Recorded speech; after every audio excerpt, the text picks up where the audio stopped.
of emotion and doing abrupt, chaotic things. That's basically what the text was saying. Like towards 19 is when everybody's pineal gland is completely done. That spiritual essence, the ability to still be in between worlds of the physical and the invisible, is completely like shut. And it's shut by what? The ego. Okay? The ego shuts that heavenly door and you have no access to it. So, and you enter the realm of higher intellect. Because I always wonder why children were such a target in like life. Kids just have a lot of spiritual essence and energy, and I just feel like all the way up until you hit 19, like some of my siblings is, you know, I got siblings 5, 12, and 11, and I tell them, really appreciate where you are in life, appreciate not having responsibility, be creative, any thought that you have, explore it. It's just that time where you really just tap in and you really get to understand who you are and appreciate life at that time, because it is a divine experience, okay, that a lot of adults wish I think could go back on. But we can't sit and regret all our lives. We must move forward and we must appreciate here and now. In the text, he was talking about the rise of the Kundalini. So when it turns to ashes, basically, there's like two flames that stay near the pineal gland. There's like the divine flame and the animal spirit. They stay next to the pineal gland even though it has disintegrated into ashes. And once you awaken the Kundalini, it rises and activates those fires. So your pineal gland starts to recreate itself like magic in your goddamn head. It starts to recreate itself. And don't get me wrong, the third eye and the pineal gland are not the same thing. But the third eye energy hovers over the pineal gland. It glows around it. So once the Kundalini like activates those fires, Good morning, Ryan. you are able to How see you the doing? whole universe in an instant. And now your energy is beginning to circulate and it's activated again. And they talked about how the pineal gland is the seat of the soul. And how before we even had eyes. Yo, what's up, Data? They said before we even had these bad boys, we had the pineal gland. And the way we were experiencing Earth and Mother Nature and the sun and the moon and everything was through the pineal gland, which was inside of our head. We were able to see, we were able to feel, we were able to sense, use all of our senses through the pineal gland. And the pineal gland is the seat of the soul. It's naturally activated through the Kundalini. And what's crazy is I activated mine when I was 17. Like when I activated my Kundalini, I knew I activated because I felt literal energy shooting through my crown from my base all the way up. Just I had to just sit there. I didn't know what was going on. How can I and it felt like I could touch whatever channel, whatever was coming out of it. It was just so wow. Breath work and meditation, and it doesn't take like years, but it takes you having to unblock, you know, all your chakras, to meditate with each chakra, to align it, and to really tap in with energy and know how to focus and direct it inside of you. Sometimes you can, you know, harness the sun to help you in that process. But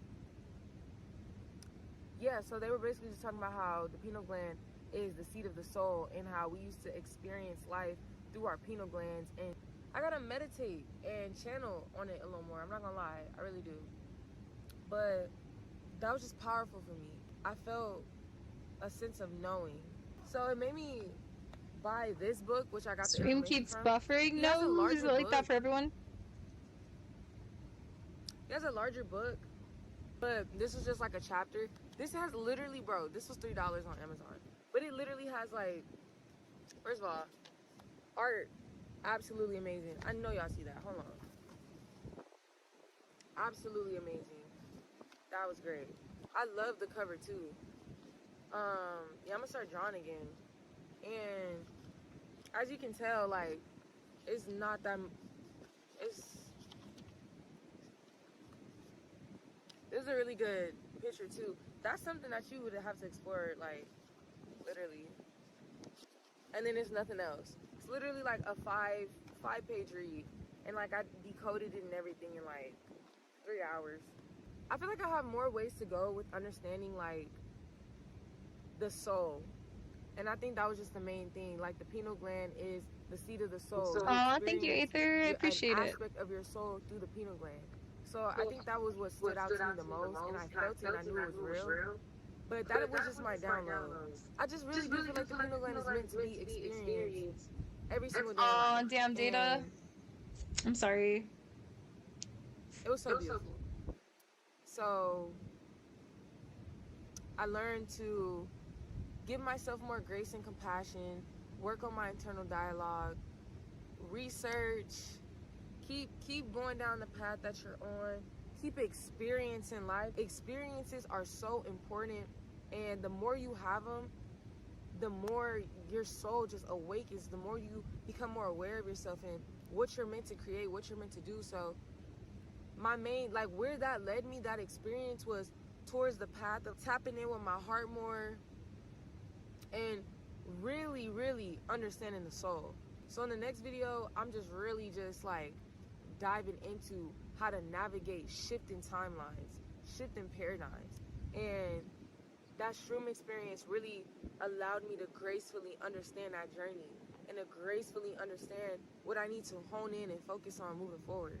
So that was really my experience. I flowed this time. Usually I have notes, and I read my notes because I really like to be like intentional with the information that I provide you guys, making sure it's accurate, making sure none of my opinions are hovering over it too much, making sure it's very like general for everybody to engage with and to practice with. Because baby, we all want peace, we all want to be fulfilled, we all want to live our desired reality. So yeah, I hope you guys appreciated nature's audio, because I'm probably not gonna put no music in this one. All I ask for you guys is to like, share, comment on the video, interact with me on all social platforms. You like watching I really me want watch to build my someone else? community Okay, of cool. people I who thought it resonate was with me and boring, are like so minded, that's and we a on the same relief to hear. frequency, because I have a lot of space now. I've cleared out a lot. I have a lot of space, and I'm open to This just is new her people, new channel if you guys want to experiences, new subscribe to her. conversations, new ways of thinking. Like I'm here. I'm ready. So y'all let me know. And y'all have a beautiful, wonderful day. And with ease and grace, everyone. With ease and grace.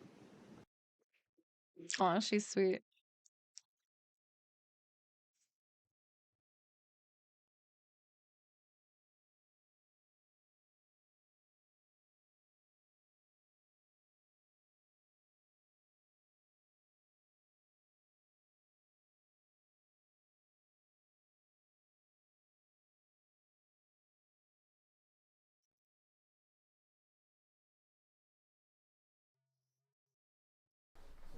Yeah, sure.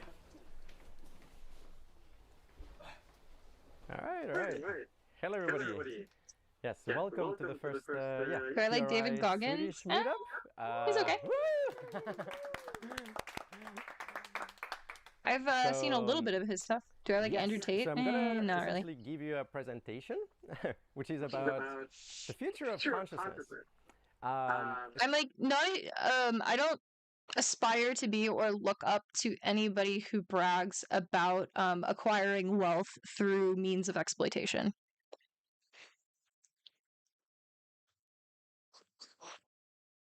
It's kind of a very ambitious presentation, and it has 60 slides, but I'm gonna go through them pretty quickly. And there's gonna be a time for like a Q&A afterwards. And also, definitely, if you kind of like think of ways in which your expertise or your idea or position in life may synergize with anything that I talk about today. Definitely. So I feel the same way, I would say, about people like Andrew Tate that I do about people like Destiny. There's a lot of creators in this bracket for me where it's like they can say some things that are somewhat correct or some just like correct true things, but there's like a certain threshold of when they say like just stupid horrible things where it just removes it from any territory of looking up to them. Like I see them as like a flawed human being. I don't see them as like someone I aspire to be, even if he does it mean sounding. He does it to challenge toxic people to change. Andrew Tate or David Goggins? Yeah, I'm not super familiar with David Goggins. But like Data was mentioning Andrew Tate, and yeah, that's just kind of my feeling. Like with a lot of creators, I'm like, oh yeah, I agree with this thing, but then all of a sudden they'll say something like really horrible. And I'm just like, that is like the like the nail in the coffin for me. I'm just like, oh god. So I would see them more of like a peer level, but also just be like kind of like hesitant of them because of yeah, just yeah, the bragging about like exploiting women to make money, like, oh, women are stupid, just take half their money. Just sad. It's sad seeing a lot of people in that situation, but we live in a society. It's not the place to ask that for.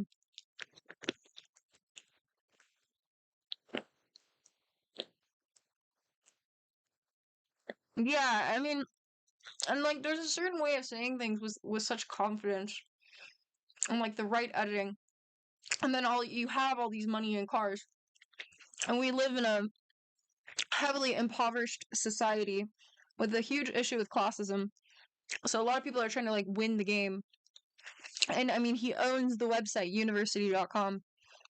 So a lot of people are going to like see his numbers and the confidence in which he says what he says and his following and like the war room and the kind of like cult around him. And they'll be like, ah, yeah, I want to be a masculine man with power. And like people are like saying like the left needs an Andrew Tate. Andrew Tate has the right to be how he is, but also to understand how delusional it is to think that you're going to become like him when a lot of the people underneath him, like say these content creation management companies, a lot aren't doing very well and are like kind of a laughing stock of like women who I believe are very valuable. Yeah, it just kind of like creates a lot of separation and this illusion of like how your value lies in your wealth or your ability to like dominate other men. I don't know. It's just weird shit. The left needs David Goggins. What's up, Jack? Yeah, exactly. He wants you to think that he's like better than you, so you'll give him money and want to be more like him. But in reality, girls are not really into guys like that. I mean, some are, but I usually see like aggressively pick me girls into that kind of guy. It's not really the kind of girls I want to hang out with. I like women like Jinx and Laura Croft and Harley Quinn. And they would not fuck with Andrew Tate.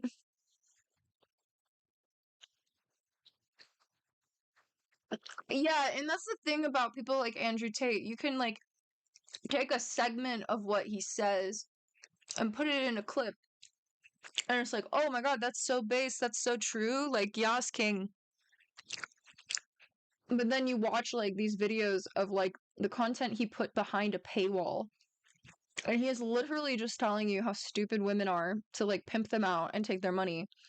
And it's such bad advice. It's such horrible advice.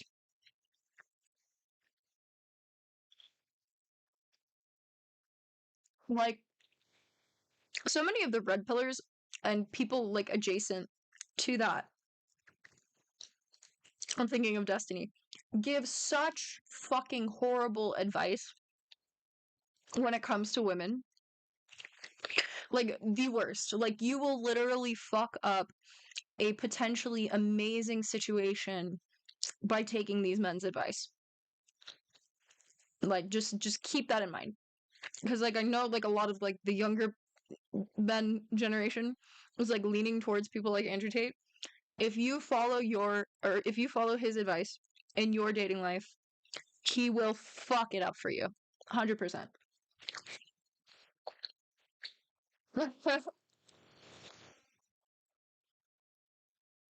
Okay.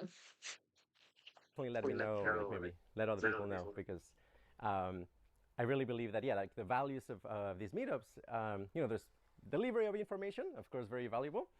But then there's also at a deeper level, like the connections that get formed, and then like the possible projects that may arise. So it's kind of the way I see it is like a form of establishing.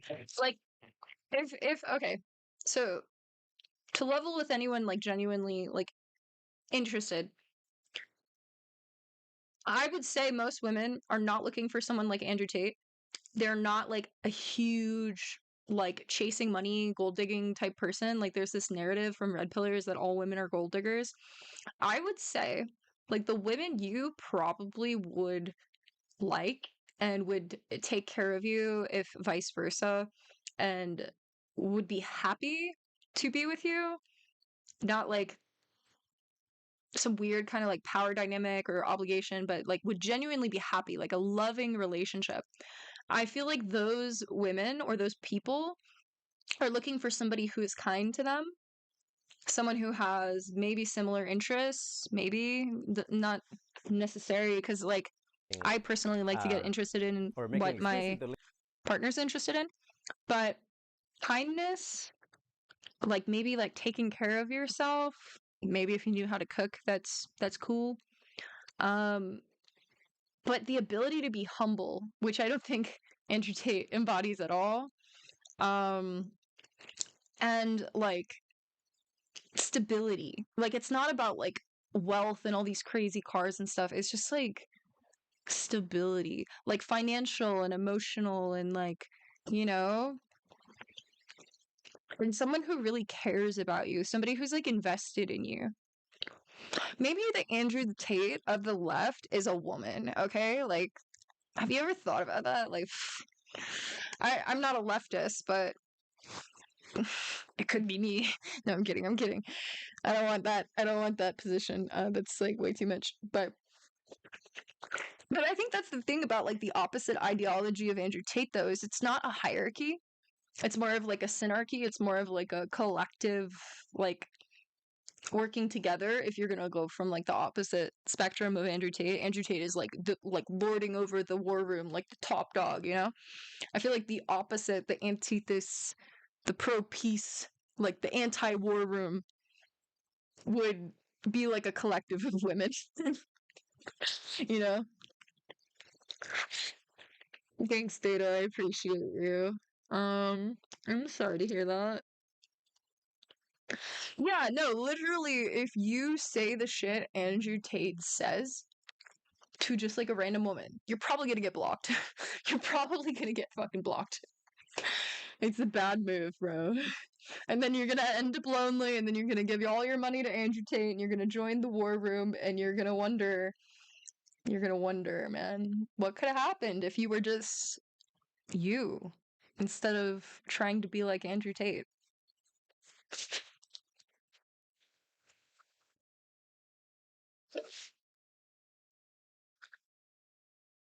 Learn more with yourself. The left needs a peace room.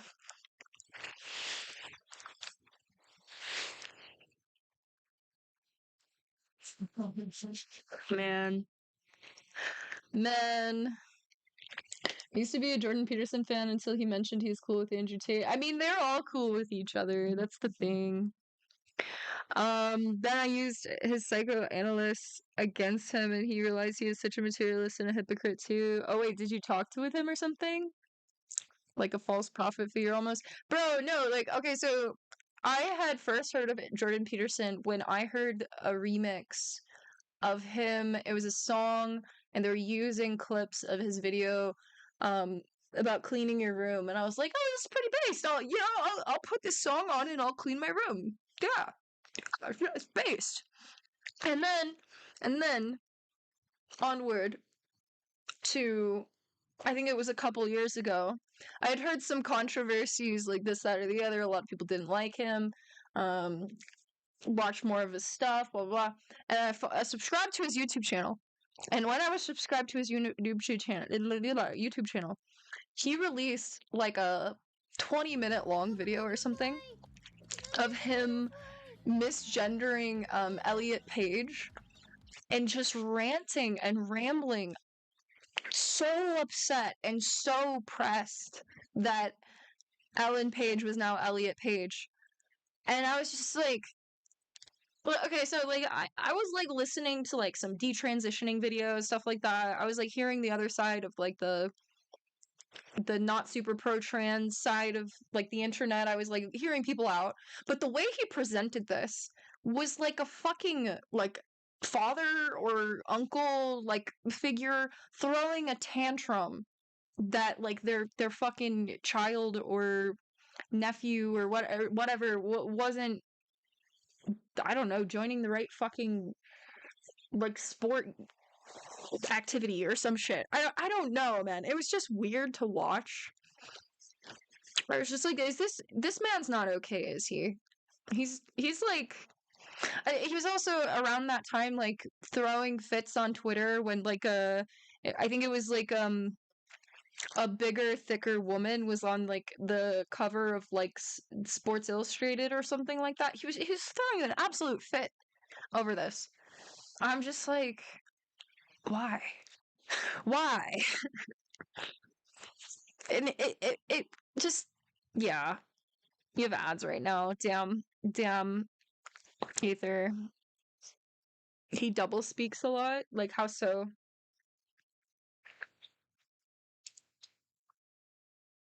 Bennett chat. I've never heard of that. Should watch David Goggins. He's better than all of them. I think I remember him from a podcast interview. I think it's okay to talk about social issues, um, or even like gender stuff or body image stuff, but just the presentation just seemed either like childish or senile. Um,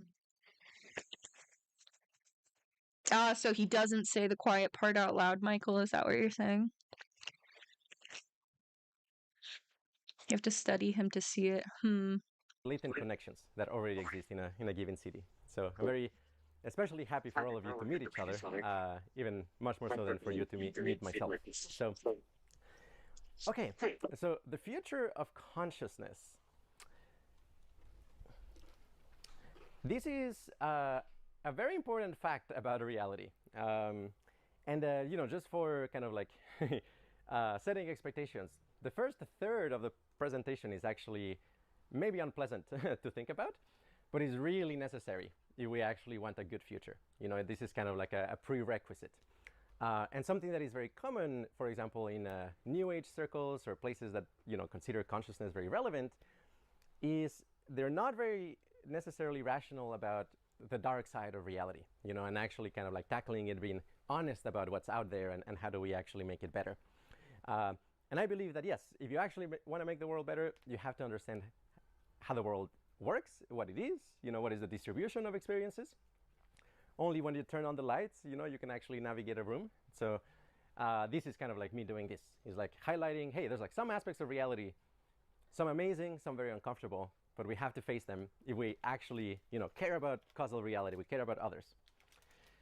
So yeah, the first one is, I'm going to be kind of like talking about like, the future of consciousness and well-being as really kind of like an optimization problem. If you put in kind of like your engineering, eyes, I don't think this is the only lens that you should use, but it's one of the lenses that you should consider. Of course, we should also use, our hearts when it comes to like how do we improve the world, but also we need our brains. And so part of what I'm going to be describing here is kind of like, okay, let's use our brains, our engineering mindset, our scientific kind of like intelligence to kind of like think about this. So what I'm representing here is kind of like the true valence scale in a way. Valence is how good or bad an experience feels. There's many types of positive experiences. You could be like elated, you could be very relaxed, you could have a mystical experience. All of those could be very wonderful in very different ways, but they all share the quality of being high valence. And likewise, there's many ways of being miserable. Like physically, psychologically, spiritual. but they all share kind of this property of like, oh, I don't want to be here. I would like to change my configuration somehow. So one kind of a line of kind of like a research that we have done is like trying to understand, okay, what is the distribution of valence? How high does it go? How low does it go? And we argue that if you kind of like plot kind of like the true kind of like intensity of like pleasant and unpleasant sensations as a function of the reported values on, let's say, a kind of like a survey of how good you feel, how satisfied with your life, we will find that at the extremes, actually the intensity goes, really high. It really explodes. It goes, bazooka essentially, because the differences between, something like 7 out of 10 in happiness versus 10 out of 10, or 7 out of 10 in pain versus 10 out of 10 is ginormous. There's an enormous, enormous difference. There's another important thing to consider if you want to improve the world in addition to valence. And that is actually, very roughly the axis of productivity. Essentially, like, on what states of consciousness can you actually serve the world? That also matters. Even though, being on an extremely positive state of consciousness, extremely altered, you're like in heaven practically, has a lot of intrinsic value, is not something that you can actually, like work at an office and have like meetings and send emails with, as far as we know. And there's kind of like an optimal range for most people of just like how happy should they be, how much pleasure should they be experiencing in order to actually be like really motivated to do stuff. And I would argue that, to a first approximation, productivity might peak, let's say like 3 out of 10 in happiness or something like that. Kind of like the professional mindset, the let's get stuff done mindset. So we also should value that, right? Like we shouldn't only consider, oh, what are the extremes of valence. Now, you know how in Silicon Valley, if you ask somebody like, hey, like I'm proposing these changes, they might say, rather than asking you like, okay, so what is the difference? They might say like, okay, what's the delta, right? Because that makes you sound smart. And you can tell this presentation is going to be very smart because there's 3 deltas. And the 3 deltas essentially are regions in the valence scale, where if you just move it a little bit, you will get a massive kind of like bang for your buck, right? Like if you can take somebody who's like in 10 out of 10 pain, push them to 6 out of 10 pain, we're talking like they're in a completely different world. They're not in hell anymore. It's like this is bad, but it's like manageable. Yeah, if you're kind of depressed and hedonic, -1 out of 10, like actually going to 3 out of 10 may have a huge productivity boost, right? Like, like being able to push people a little bit in this direction, in this range, will have like massive kind of like economic returns and societal benefit returns. And then also, hey, if you're in your meditations, you're achieving something like 7 out of 10 pleasure, if you can push it to 10 out of 10, that's also a huge benefit. So it may very well turn out that kind of like interventions you can do in the world move along this axis in a fairly kind of like linear way, and then have these like really outsides kind of like exponential returns. So these kind of like is the way in which I describe the 3 objectives of the Qualia Research Institute, and where I think kind of like you want to look at the future of consciousness, we should be thinking about. And the way I describe them is, okay, the first delta is eliminate negative extremes, right? Like any future of consciousness worth, instantiating ought to not have, like hellish states of consciousness. I think that's kind of like a hard constraint we should really, really, really consider seriously. Also, increasing baseline, like interventions to like, boost your hedonic tone a little bit so you're a little bit more productive. And then finally, achieving new heights. Hey, can we do science, understand at a deep level what are these states of consciousness that are extremely delightful? So roughly speaking, Qualia Research Institute has, those kind of like 3 columns. We want to eliminate negative extremes, increase baseline, achieve new heights. I actually think these are like very interconnected. There is definitely the question of, hey, is QRI focused enough if we're trying to achieve all of these? On some level, like no, right? Like we're like a very small, team, not a lot of funding, but like, if you look at kind of like our output, we've done like a lot of work in all of these areas. And I legitimately think that they're very synergistic. I mean, in other words, there is kind of a non-linear payoff when you actually start to think, okay, in what way these things are related to each other and how can they synergize? I do think, it might very well be the case that, like, for example, the intellectual output of QRI with like physicists and stuff like that maybe is not, like the best for example, reducing negative extremes. So I'm very open to, for example, kind of like doing like spin-off companies or like offloading projects to other organizations. But I do think QRI, it makes a lot of sense for it to kind of like provide the high-level framework, saying like, hey, if you look at reality from this perspective, these become the priorities. And I do think that's, a role that QRI should play, even though, maybe we shouldn't, individually be pushing for the projects themselves, but it's kind of, giving the lay of the land. So this is kind of like a little bit of a sense of like, okay, why are these things synergistic?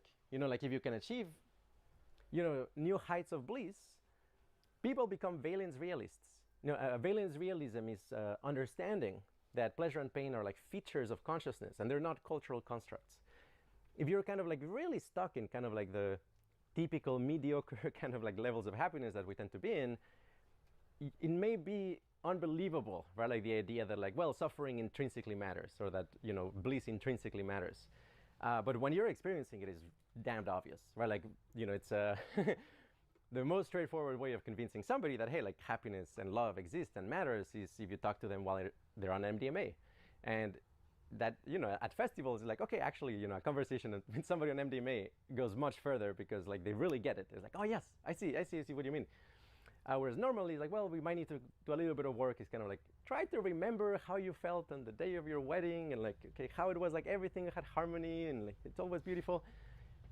It's not like as immediately accessible. And so like we may have kind of some skepticism, or like the local things in our environment may kind of like be distracting us. And we may think, I don't know, the potato chips seem more attractive than the Janas or something like that, at least from where I'm standing. But I would argue, that's like just like lack of introspective access to these features of reality. And I would, assure you, those features of reality are true, they're real. And so, like being able to experience very new heights of bliss will unlock for a huge number of people understanding valence realism, which then feeds into caring for all sentient beings. You understand, oh, we'll have kind of like this underlying like value axis. And so like it's not a matter of culture that like, okay, like, pigs matter, or I guess like in our culture, like pigs don't matter, but dogs matter. It's like, no, hold on a second. Actually, the experience valence is the same. Like there's no reason why like pig suffering should matter less than dog suffering, right? And so on. To paint the picture also would be a whole presentation, but kind of like what I'm trying to communicate is there's a reason why I bundle these insights together, because they come together and they help each other. Okay, so like here's like some reasons why we believe that valence has kind of this long tail distribution, this like exponential curve. One of them, before I go there, two kind of like key insights for kind of optimizing consciousness, improving it, is precisely the log scales and causal effects. Already explained that. Okay, why do we think that the pleasure-pain axis kind of has this logarithmic structure? There's a lot of reasons. Like one is phenomenal accounts of extremely pleasant states. Jhanas, anybody who experiences jhanas, they will tell you, yes, whatever you're getting when you're eating chocolate, on the fifth jhana, you get like that times 1,000. Like reports, if you're to believe them, they're very suggestive of like, yes, actually does grow super, super fast. 5-MeO-DMT, maybe the most powerful psychedelic, is also very, very prominent in kind of like in this discourse. And seizures, some seizures, approximately 2% of people who suffer from seizures suffer from like, or enjoy enjoy like euphoric seizures. And this can be extreme. I mean, we're talking about like somebody like Dostoevsky, who used to suffer from these seizures. They usually need to be located in the insula, which is a fairly central region of the brain, for them to be very euphoric. And Dostoevsky said like, he experienced a sense of harmony with the world and connection with God, and everything just being perfect and delightful and gigantic, that he would actually trade 10 years of his life for just a few seconds of that. And that's something I actually hear quite often. There's something like you were always dreaming, and then you wake up and you realize, okay, reality was about something else. And like, even just kind of the epistemic value of that. It's like, yes, those few seconds are telling you so much information about reality that on a deep level you would say like, yes, okay, I learned something so profound that I would be willing to give a lot of other information I learned in the normal world just for understanding this and experiencing it. Then also like pain, you know, on the side of pain, the way people describe the scales of pain are actually explicitly exponential. Two examples is the KEEP pain scale, which is for cluster headaches, one of the worst kinds of pains out there. And the designer of the scale effectively said, yes, you know, the difference between 5 out of 10 in the scale and 10 out of 10 is not twice, is like 10 times stronger. And everybody in the cluster headache community will say like, yes, that's how it works. Like it's not a linear scale. And then, you know, the Schmidt-Sting pain index. You know, this is a crazy biology who essentially decided to sting himself with every possible wasp or variety of wasp, and then rank the different types of, describe in gruesome detail in a book the types of pain that each of those wasps cause. I mean, it makes for a fascinating read. I wouldn't, you know, if you're emotionally sensitive, you probably shouldn't be reading that material, to be honest. Because he goes quite in detail in just how bad some of these things are. But yeah, I mean, at the top of the scale, you have things like tarantula wasp, which causes like this, essentially, this, he says is indistinguishable from kind of like touching one of those kind of like, you know, like electricity grids and getting electrocuted. And it's just a sting, you know, it's like, how? And bullet ants. You know, bullet ants have the name bullet because if you get a sting from a bullet ant, it's essentially as intense of a pain as a gunshot. So yes, you know, like just empirically, people who are mapping out pain is like, yes, you know, that's the scale. That's just how it works. Then neurological correlates. You know, this is there's a lot of converging evidence in neuroscience. You can do these studies where what you do is you measure the activity of a whole population of neurons, and you plot in a raster plot, you just get like how the neurons are active over time, and you kind of like plot the distribution. Like, okay, in a given second, how many neurons like fired? Well, much smaller, like within a millisecond. And if you plot that, it does turn out to essentially follow a very long tail distribution. Like most of the time, the neurons are kind of quiet. Every once in a while, there's a huge cascade or a huge avalanche of activity. And essentially, yeah, like when I would argue when you're having kind of like a big insight into your life or something like that, there's a huge avalanche of activity. Most of our thoughts are like fairly inconsequential, right? Like we're just like just slightly adjusting things, a little bit of an update, and then every once in a while, oh, I see things very differently now. There's kind of like a huge update. And this is something you can measure, you know, in vitro, in vivo, has been replicating a bunch of times. They even know the precise distribution, which is like a log normal distribution. Then also in psychophysics, this is very well known that yeah, like if you provide kind of like different physical intensities of stimulation, and then you ask people to rank them and rate them, they will be doing a logarithmic transform from the intensity of the stimuli to the scale. There's a tiny technical detail here, which is that you may believe that the logarithmic transform is happening in the peripheral nervous system, in which case the differences in the intensity of qualia would be linear. But what we argue is that actually, no, we actually translate the intensities in sensor input fairly well to intensities of qualia. But then the reason the scale becomes logarithmic is because comparing very intense qualia requires kind of like big differences, just because they become very noisy. Think about it this way, right? It's like if you have like a group of 3 people here and a group of 5 people there, at a glance you can say like those are 2 different sizes, right? That one is larger. Now imagine there's a group of 1,000 people here and 1,002 people here. It's like, well, they're large, right? Like, which one is larger, right? Whereas if we're talking like 1,000 and 1,400, it's like, oh, okay, even though they're very, I can tell the difference. Very similar, like if you have like a pain in the right arm, a pain in the left arm, if they're both very strong, small differences may be quite difficult to kind of like just tell at a glance.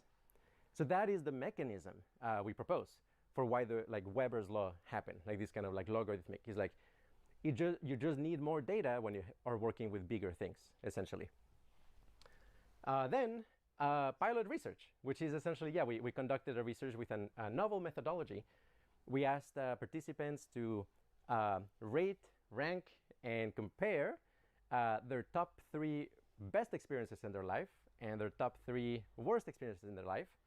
And then we run a lot of statistics and math in how like everybody was deferring different experiences and ranking them. And we found that like assuming that the scale is linear, the data makes no sense. But if you assume that the scale is actually logarithmic, the data makes a lot of sense. Now this is like a very small pilot study. Like the n ended up being like 97, and like we want to replicate it much bigger and include like people who have like access to many more interesting experiences than just the general population. But hey, the fact that even a tiny pilot study kind of like replicates this, I think is very indicative, and it's a very large effect size. This is not like a subtle thing. It's not like, oh, it kind of looks like a long tail. It's like, no, this is definitely a long tail. This is how I ended up choosing to visualize it, because the pleasure scale, right? As you imagine, okay, with happy faces, there's not much difference in the happy face here. Intuitively, how people might imagine is like, well, okay, the positive, pleasant sensations increase linearly as you go up the scale. What I would argue is actually no. The intensity, the size of the pleasant sensations and their energy grows exponentially. And when you're talking about like a 5-MeO DMT trip, you're talking about like becoming this massive ball of energy that it feels like a planet. I mean, it's not the size of a planet, but it's like very large and extremely intense. And the same with very unpleasant experiences. I mean, this is probably the worst part of the presentation, where like I tell you that cluster headaches are like these sort of supernova type things that are happening in the nervous system, as opposed to what you would intuitively imagine. Like for example, like amputation without anesthesia is like lower than like what you get with those headaches.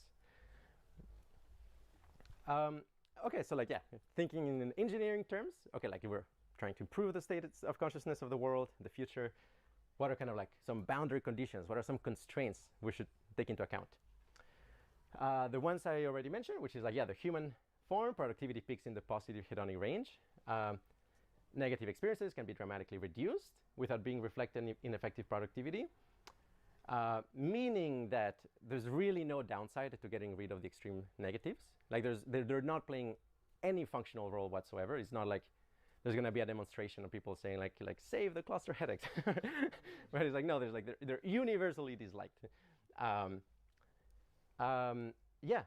General intelligence, a lot to unpack there, but I would argue is animated by gradient surveillance. The actual kind of absolute values may matter less about your access to kind of like gradients. Like the thing that matters for intelligence, for like being able to think, navigate the world, is not so much like what your average, happiness is the fact that you have like some degree of contrast, right? So you can actually say like, okay, this is too warm, I'm gonna feel damaged, okay, I'm gonna move over here. You don't need to do those operations with pain, or fear. You could actually just do it with like, well, it's actually just much more pleasant to be here, even though it was quite pleasant to be here already. So what you need is like gradients, and like that's totally sufficient. And I would argue, unlike kind of like our intuitions, that something like very high valence experiences are actually compatible and synergistic with altruism and caring about all sentient beings. It is definitely the case that there are some very pleasant experiences that are incompatible.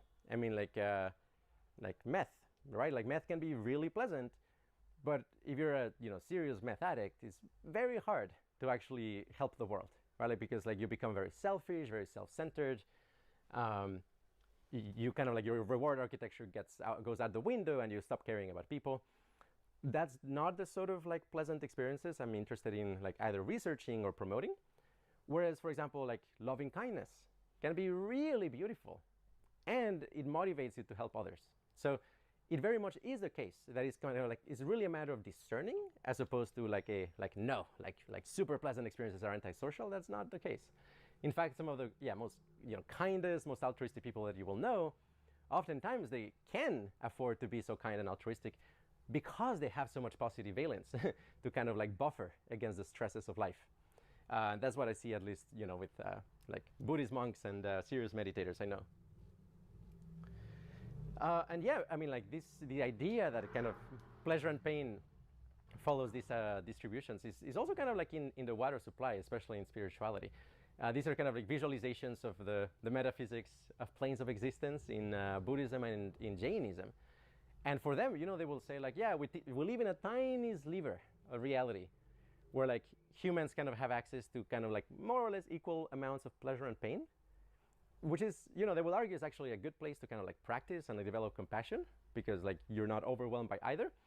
But they will say very explicitly like, oh yeah, there's other realms where like, you know, they're giants and they're like in a state of ecstasy that, you know, you can, there's like, you know, beings the size of an entire star out there. And they don't actually necessarily recommend like becoming one of those because of their specific metaphysics and interpretation of reality. But they do kind of, yeah, lay down like, hey, yeah, if you explore consciousness far enough, you will start to encounter like, yeah, there's like these very exotic, you know, utility monsters out there actually. Okay, so now that I've, yeah, kind of like given some background, hopefully this makes more sense, is more resonant. Okay, maybe a little bit of kind of like motivation, you know, like I've got to say, like on 2018, 2019, I did spend a lot of time working on how to reduce extreme suffering. And it is something that got me kind of close to burnout, and I needed to take a break.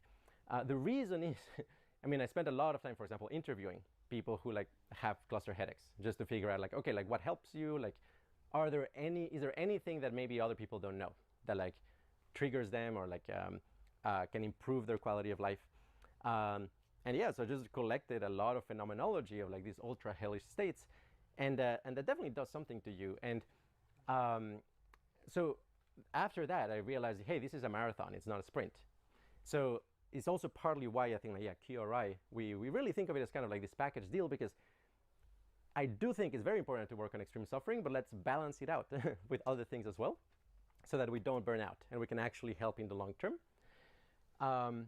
Partly why, yeah, you'll see some of the smells that I make and stuff like that. You know, like, yeah, actually, yeah, let's have hobbies, let's be humans and so on, because yeah, if you want to work in the long term, you have to take care of the organism. Don't become a martyr, you know, because it's not going to help.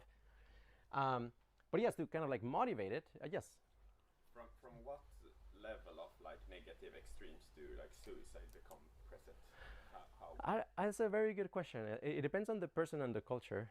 Okay. But usually, if somebody is like constantly in -5 out of 10, it's very tempting. Yeah.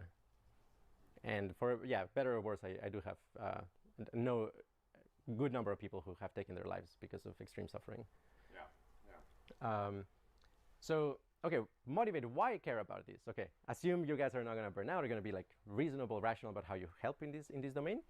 I do still encourage, yeah, let's actually make it happen. First of all, there's a lot of low-hanging fruit. There's like a ton of things that we could do right now. We have the connections and the power and the institutional support. We could just make it happen. The second is there's a kind of an ethical arbitrage opportunity here, because people don't like to think about this.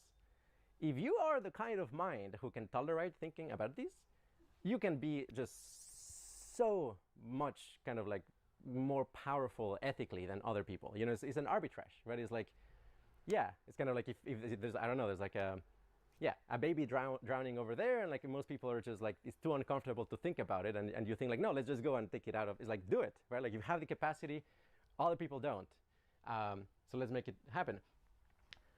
Also, you know, this is maybe to motivate kind of the more, yeah, Darwinian human organism, but seriously though, there's gonna be enormous status returns on this in the long term. I mean, like, right now is, oh yeah, this obscure thing, cluster head is like, no, 20 years from now, there's gonna be like monuments like put on people, like the people who actually made it happen. So like, even if you're like selfishly motivated, yes, actually, this is gonna be a big deal. You're gonna be recognized if you actually make a difference in this domain. Also, you know, if you're serious about, yeah, making good in the world, this is probably one of the best ways you can do good in the world in the next like 5 to 15 years. Also, source of alignment. In general, I trust a lot more people who have done like some work in getting rid of extreme suffering, because I know, hey, there's like some kind of like soul connection. It's like, okay, I can see eye to eye. I know we're in the same team. Like, there's some level of resonance. And I think at a community level, you know, even though maybe we're not focusing on that all the time, the fact that there's like some work in that does something to the field that I think is very good. Yes? So, on some level, someone could think that this is an effective altruism argument, but you're adding this thing about the logarithmic scales of pleasure and pain. Yes. And do you want to convey, do you you help convey like how well accepted is this concept Yes. even within a community like effective Yes. altruism, and then let's say from an EA lens, given that you actually believe this is true, which I think there are a lot of reasons to, what's kind of the arbitrage? Yeah. There is a very good reason why effective altruism doesn't see this. I mean, individuals see it, and I've talked to a lot of like high status people in effective altruism. Usually they will say like, yes, okay, like actually this is a big deal, let's make it happen. Institutionally and memetically, there's a very big problem, and that is they don't have valence realism. Like a lot of effective altruists, essentially kind of like moral relativists. In fact, moral deflation is like a lot of people will say in effective altruism something like, yeah, values are this high level, high dimensional thing, and there's kind of like no ground truth to like how bad an experience is. Yes. Would it help to filter for EA physicists? Oh, maybe, yeah, quite possibly. The other one is the metric, the objective function that in effective altruism is applied is the quality adjusted life years. At least in general, if you want to get funding in effective altruism, you make the case, hey, look at how many quality adjusted life years this is going to give you. But guess what? Within a quality adjusted life years paradigm, cluster headaches are invisible, right? Because there's no difference between like, okay, actually your life is not worth living versus like your life is actually so not worth living that you're in hell. And like that is just not, it doesn't exist. And also like the logarithmic scales are just poorly understood. I do think, I mean, it's a skill issue, right? And essentially it's like, how do we play our cards right so that we can input in the objective function of effective altruism hedons per second and not only these vague quality adjusted life years. And I think it's doable. Maybe I just, skill issue. I haven't made it happen. There's also a little bit kind of like a weirdness points, and this is kind of like an ongoing problem, I would say, that in effective altruism, approximately in 2018 or 17, a decision was made by the elites, roughly. And this, I'm not gonna name names, but like, this is what I have gotten when I've talked to a lot of like high status EA people. A decision was made to essentially cut down on weirdness points, just so that all of the weirdness points can go to AI. Like they were saying like, okay, AI safety is already so weird and like so poorly accepted. Let's cut down on anything else that's kind of weird. And like, consciousness, qualia is like already like 2 out of the Overton window. I think it's a terrible decision. I mean, I think effective altruism should be a safe space for weirdness, and I'm pissed they did that, because really that's the value that we get. Where like the collective intelligence of being able to talk freely about like as weird as it gets, because it's our best model of reality, is essential. So I think we should push in that direction for sure. Like make EA weird again, essentially. So you're a person here who hears about this. You're in a very small percentage of people who at least starts grokking it. So like your potential impact just by being in this room is huge. From my perspective. Yeah. So I mean, in general, like I encourage, like, write forum posts, make videos, like talk about this on Twitter. Yes. Be the change you want to see. Yes, be the change you want to see in the world. Okay. The last one, this is very important. I mean, we need to set a precedent. I mean, there's also like with brain organoids and digital systems that in the future may become conscious. If we start creating consciousness without, taking care of the big problems that exist nowadays, it's kind of like we're setting up a precedent for like, we're very happy to produce new life, new consciousness, and we're not kind of like essentially we're not good parents for like our future consciousnesses. So I think like, even before like starting to think like, oh, how are we going to create like very good life in the future, is like we need to establish the precedent that we're not going to do that until we actually take care of home. Okay, so part one, the specifics. I'm going to go a little bit into the specifics. This is also for context, like the history of anesthesia is fascinating because, literally Davy and Faraday, like Faraday from Maxwell's and Faraday, like the plot of reality is really interesting because a lot of these scientific figures oftentimes like, oh, they actually had other plots as well. You didn't know. And Faraday was one of the persons who actually figured out, actually the person who figured out that you could use nitrous oxide for surgery, and he actually talked about it as a possibility. But again, like nobody did anything for like 50 years essentially. So it was kind of like known. In fact, the situation is more preposterous. Doctors used to do nitrous oxide and ether parties where like, you know, they would gather, like it was kind of like a wild culture back then. And like doctors, you know, I guess like doctors also take a lot of drugs these days, but like, it's like they were playing with something that had this enormous potential to reduce suffering, but it never occurred to them like, oh, let's apply this to anesthesia. I would say it's like kind of the same right now, right? Like doctors may party on MDMA or LSD and DMT, and they just don't realize actually you could use this to massively, massively reduce suffering. And yeah, so just a little bit of kind of the history for those who are curious. Like the deciding factor that kind of like really changed everything at the end of the day was like a public demonstration in a large amphitheater where like surgery was conducted on a woman, and it effectively worked, and she, you know, went to sleep and woke up and reported just had no pain during it. One word of caution though is that a couple years earlier they had tried to do something like that and they didn't use a high enough dose. So actually that kind of discouraged the community quite a bit, or like they thought like, oh, this is fraud, it doesn't really work. So, you know, if we make public demonstrations, it's really important that they actually work. But also, you know, I don't know, like I've toyed with the possibility of, I mean, these are just very unpleasant to look at, but like, yeah, somebody with a cluster headache taking DMT, just, you can see, oh my God, like they're just, the transition is enormous. That is, at least motivates a parts of us, right? Like to be able to witness that. Yeah, I've talked a little bit about this. You're right. Is there such a thing as kind of like, what is the anesthesia of 2024? Like, what are we neglecting? So I'm just gonna, yeah, kind of like describe some of the very high level, kind of like, hey, this is, we've looked very far. We've turned a lot of rocks. These are the things that I think, you know, I would want to give to humanity as kind of priorities to work on. DMT vape pens for cluster headaches. Preventing kidney stones. I mean, kidney stones are like a real serious deal. Has anybody here had any kidney stone? No. Any of your family members? Yeah. How do they describe them?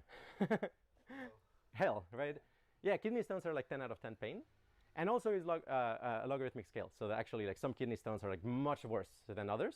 So if you hear somebody say like, well, I had a kidney stone, it wasn't so bad. It's like, well, you got lucky, actually.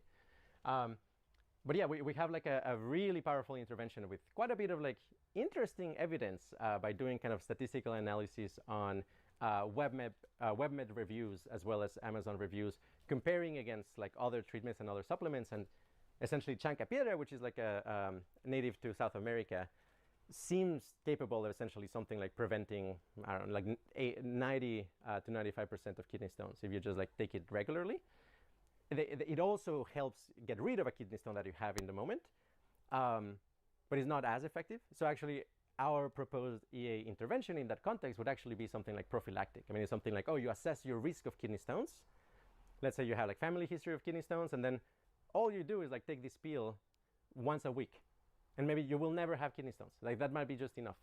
Just because, and the physical reason why is because when the kidney stone is starting to form, there's actually two stages. There's the nucleation stage, and then there's the growth stage. The nucleation stage is kind of like your kidney is free for a while, and then like a tiny crystal develops.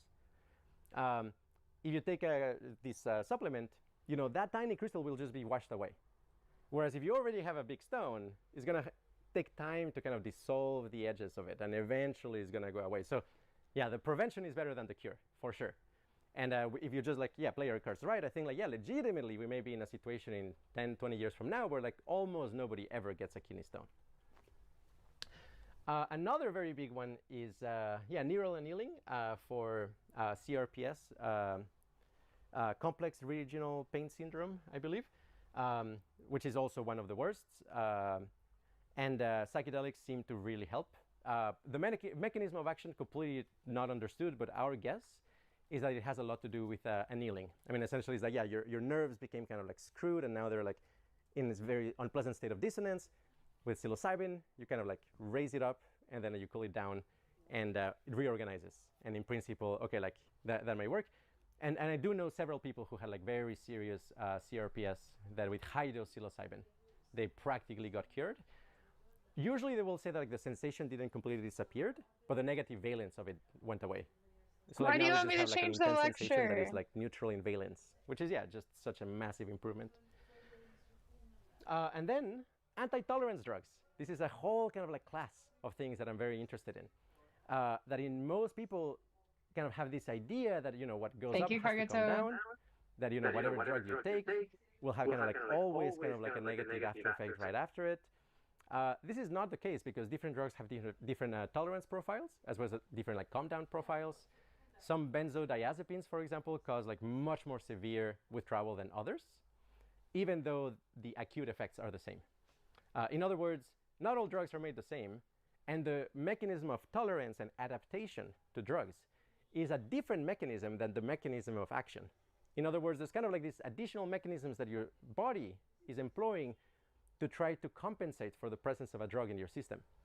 And in principle, those could be hacked away. And they're like a really powerful kind of like proofs of concept of this. Flumazenil, thank you. Flumazenil is a really fascinating example. So flumazenil is... Good day to you. I might not use the similar language, but I'm That's sure all we right. can meet. Okay. So I don't really have an organized question, but I think we could have... Do you have a disorganized one? I do, actually. All right. So just let me know if I'm off, but this is what I've gathered so far. All in right. this human experience. By the way, Yes. asking to be told when you're off is being off. Oh, is being off. Okay. Yes. Just having some fun with it. Sure. Oh, perfect. So how I feel it is that it's all one infinite consciousness, and we're appearing within that. Well, in a sense, yes. And Because that- there is nothing outside of it. And it's like a dream, like God's dream, Yes. Source's dream. Yes. That doesn't remove your autonomous nature because you're a co-dreamer. Okay, so Yes. there is an individual essence within that ultimate. Yes. If you're standing in a hall of mirrors, don't you see different reflections? Yes. Well, they're all reflections of you, but nevertheless, they're still individuated, even though they're all reflections of you. Of the one. Yes. Yeah. So, same idea. So is there an actual individual autonomous, you can say, soul that is reincarnating in different realities? Or is it the one infinite consciousness? Like once me, what I view as me, once myself is done, is Done it with just what? another? Done You with mean as the this- physical experience? No. As with this particular dream of The that I'm- physical experience. The physical experience. You're having this life, you mean? Yes, this particular life that I'm living. Yes. Will it just pop out a new life with like there's no continuation of this one, or will consciousness just pop out a new life? Well, you're kind of asking two questions in one from different perspectives because Okay. you're asking a linear question and a nonlinear question simultaneously as if it was the same question. It depends on the level you're coming from, the perspective you're asking the question from. Okay. From your physical space-time perspective, you are you. You will never be anything else. You've never been anything else. But there are an infinite number of parallel versions of this life that many people might recognize as quote-unquote you that are not actually you. But from a higher level, from, let's say, the oversoul level, Okay. the oversoul is having all of those incarnations simultaneously, all at once, and recognizes itself as having that life, having that life, having that life, having that life. Now, you can create the effect that you call reincarnation, but it's just an effect. It's a perspective effect because all things exist at once, including all those other people. All exist now. Therefore, you don't ever actually become them, but you can make connections to them energetically in the present that from a space-time perspective you interpret as either a memory of a past life or a precognition of a future one. But you don't actually ever become those persons as a person, while you may actually be those people as the oversoul that you are also an extension of. So it depends on what level you're asking the question from that gives you a different answer. Right. Does So- that make sense? Absolutely. So my interest has always been in self-realization, enlightenment, Yes. God realization. Yes, well, And- self-realization is what consciousness is. Right, realizing what you actually are. In other words, it's not even that complicated. Oh, okay. In other words, you have no sense of self if there is no sense of an other. Do you follow? Yes. So the idea is that the reflection is what creates self-awareness. Without the reflection, there is no self-awareness. There is no expression of consciousness. Because you see, the one, the unbroken one, has no self-awareness. But the first reflection of itself to itself is where consciousness and awareness come from. And that's what we call all that is. It's the, shall we say, portion of the non-experiential, non-aware one that is actually aware of itself as everything. But that requires a ripple, a reflection of itself back to itself, so that it creates a sense of an other that gives it its sense of itself. Yes. And that is the basic idea of consciousness and awareness. Wow. So Yes. would you, okay. So let's talk about death. Yes. You elaborated on it earlier, but could you elaborate it more? Like, what the transition? Is there a memory of like, I mean, infinity? Like, if this soul has lived thousands, millions, From a linear lives, perspective, okay. because remember, everything exists all at once. Absolutely. Time is subject to existence. Existence is not subject to time. Existence just is. And if you are part of existence, I assume you are, or I'm talking to myself, Absolutely. which I also am, but that's another story. Yes. If you exist, that's your fundamental quality. You can't become non-existent, because by definition, non-existence doesn't exist. Yeah. Therefore, that which is cannot become that which is not. You cannot have an experience of that which is not. Nothing is not nothing. Nothing is still something, because you can still conceive of it within existence. Right. Non-existence is literally inconceivable. There only is. There only is. Therefore, when we talk about infinity and eternity, all we're really saying is, you just are. So That can't change. You just are. So with this experience right now, Yes. I go into states and I have different experiences of You as the realizing my physical eternal person, yes. As a physical person realizes the eternal nature. Yes, to whatever degree the physical mind can grasp it. But is it really possible to be fear of the fear of death?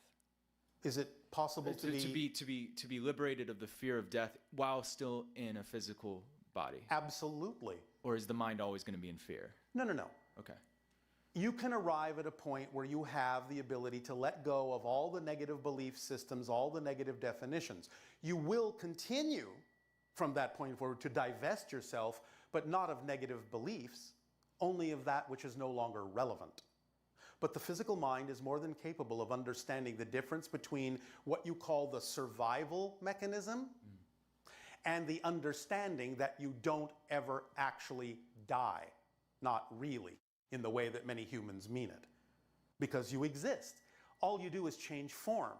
So you can allow your physical mind and even the survival mechanism portion of it to get used to the idea that death is really no different than if you changed your clothes. And I don't think your physical mind is afraid of you changing your clothes. Yes or no? I think the mind is attached to its sense of. But the mind is your creation. So it's you creating the mind. Yes. Ah, there we go. That's amazing. Okay. Yeah. Wow. Okay. Because remember, you're just channeling your personality. This is only a portion of you. You're dreaming that you're not in spirit, but you are. That's your natural state. This is just a dream that you're having in spirit. So with your race, Yes. did you? I take it you're all self-realized, obviously. Self-realized, enlightened, God-realized, whatever you want to call it. We call it being Sasani. Being SSI. So is it no longer that? I guess that's of no more importance because so many people here on Earth are trying to reach God, the experience of God. It's so important to some people. We to have enlighten. arrived at a point in our evolution where it's not a relevant choice.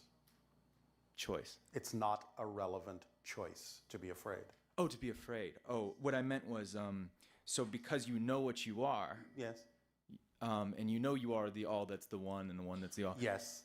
You have switched your focus on something more, feel like it feels good, like yeah. manifesting desire. But that's what things we like mean that. by what we said. Okay. The opposite is no longer a relevant choice. We validate it as an equal choice, but it's not relevant for who we know ourselves to be anymore. In the same way that certain things you experienced or chose to do as a child are simply no longer relevant for you. Right. Yes? Right. You're not afraid of them. You recognize that those are valid choices, but they're not relevant for you as an adult. Same idea. They're just not relevant. So I had an epiphany recently. Which Oh, how might exciting. Yeah. Is because I kept wondering, how is it that if we're all living on the same planet, but then you're saying you're not. Yeah, so then I was like, well, no, the only way that it's possible that everyone starts seeing synchronicities based on them. Yes. It would mean that there is no physical reality. There isn't. Yeah, and it's appearing within this it's appearing in 12, like let's say there's 8 billion beings on the planet. There's 7-8 billion worlds. Yes. Totally a reflection of themselves. Yes. But somehow we're all linked. And most of, I won't say all, most of the 7 billion individuals are not only creating their own world experience, they are also co-creating a place that is called the shared world, so that you can interact from world to world by having this simulation of a shared world that you all think you live on, even though you don't. So we're all contributing to that. You are. It's an orchestration. But on an individual level, if you're peaceful in nature, you're seeing, for your own individual life, not necessarily the world, you're experiencing a peaceful experience. Yes, and you can still have that peaceful experience even though you may have agreed to be able to perceive a shared world in which choices are being made that are not relevant or vibrationally compatible with what you prefer.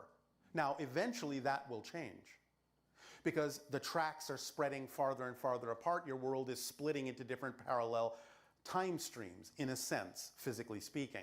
Therefore, for now, and maybe for several years to come, you will still be able to perceive those that make choices that are not compatible with the choices you would make. But in time, you will no longer see each other.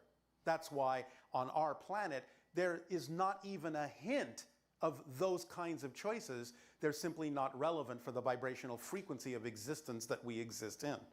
Therefore, we see nothing but the kind of choices that are compatible with the reality we prefer in our collective world. Is this making some sense? Absolutely. I have one last question. Yes. And it's kind of an entertainment question for me. Oh, all right. The pyramids.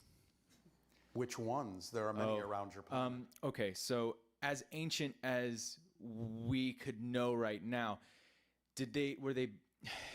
was it an ancient civilization that came here and built those, or did we at one time, kind of like in the Indian terminology, like the different ages based on consciousness? So was that built in a previous golden age by us, or did ETs come down and do that? Depends on the pyramid. And also understand that knowledge was passed down.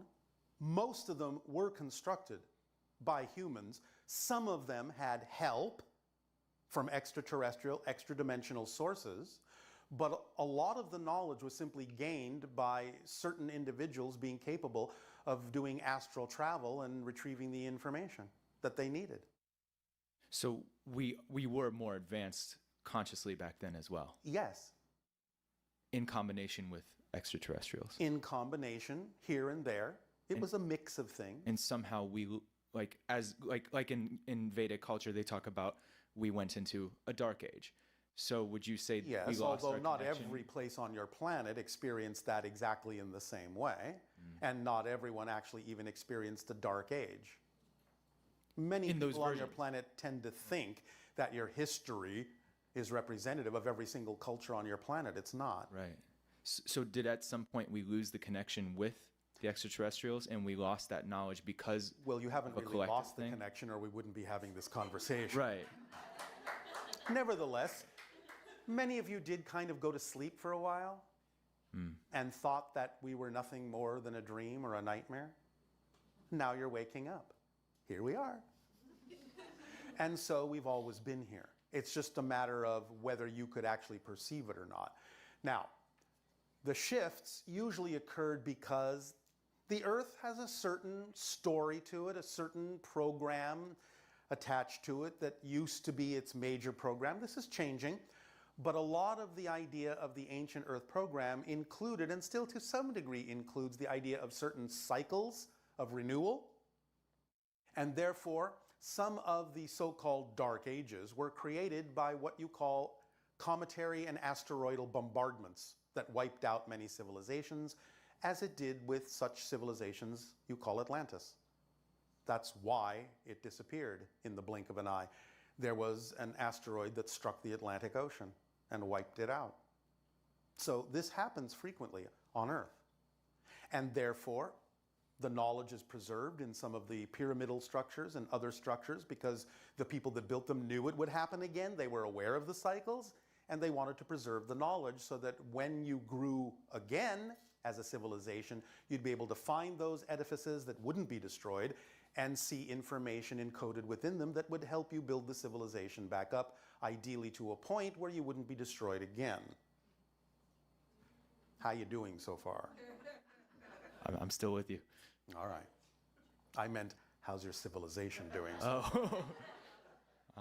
Not so great. Making some choices. Yeah.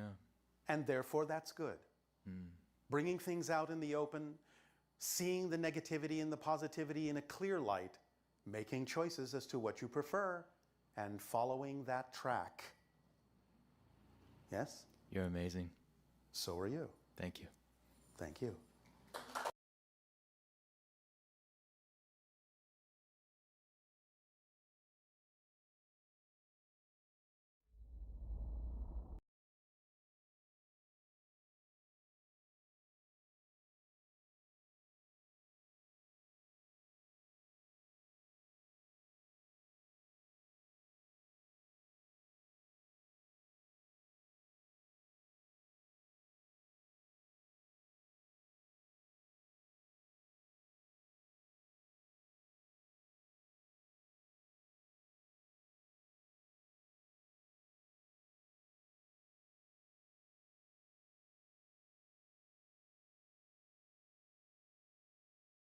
Good day, Bashar. And to you, good day. Thank you for this opportunity. I'm very excited. I've So followed are you we. for a while, and this is great. Yes. Glad I got chosen. So, kind of touching on what we talked about just previously here, you talked about people having totally different pasts based off of a present belief that's Yes. changed. Yes, because you are a different person with every change you make. Once you understand that in a very literal way, you will understand that that means you have to have, linearly speaking, a different history in order for that history to have made you the person you are. So what do we do with the memory of that, though? Because obviously, as humans, we have memory, and we'll remember the person that Memory we were. is created in the present, and by the way, just so you know, you don't actually have all the memories you think you do. That was my next question. Sometimes you actually change enough that you don't actually remember anything else, and what you think of as your past is something that you just created, but what comes with it is a feeling like it's always been that way and that it's always been your memory, and that's not necessarily the case. And we wouldn't know otherwise. That's You the may point. not know otherwise. Sometimes you might, because you might want a comparison. You might want to see that you have changed. You might want to prove to yourself you've changed by comparison. But very often, you won't know. Just as we have told all of you that even collectively, you've got different histories that none of you remember at all. Interesting. Collectively. What you think of as your history now, oh yes, this happened in 1980, oh yes, this happened in 1950, those are the memories of the present history. You had a different history before, and you would have had different memories of it. But you won't know that because it doesn't make sense for you, collectively, to have memories of a history that is no longer relevant for you. Now, some people are beginning to experience multiple histories. This has been labeled the Mandela effect, where you're beginning to realize that you actually have different histories, that people remember things differently than you do. And it's not just because of faulty memory. They actually remember things differently than you might, because they are remembering a different history. And you can still see that. You can still see other people remembering different histories. In the future, in the years to come, there will only be the collective history of those that are in agreement to be within a particular parallel reality. But for now, you can still see, to some degree, the different histories. So you can understand that you are shifting. Does this help? Yes, no, very interesting. Yes. A lot to think about there, which kind of leads to my other questions. I've pondered the idea of parallel realities and parallel lives quite a bit. Yes. Inevitably, my question comes down to, who am I in relation to all that? Because if there are infinite versions of me in Yes. infinite timelines, Yes. what makes me me in that experience? And I mean, given that we're supposed to be sovereign beings creating our own reality, You are. how does that work? How does that? How am I me and everybody else that is me themselves? They're as not well? you, they're themselves. So they're completely separate Yes. from me in that sense that I am my own sovereign individual. And so are they. And it's your perspective that makes you you. Their perspective is slightly different.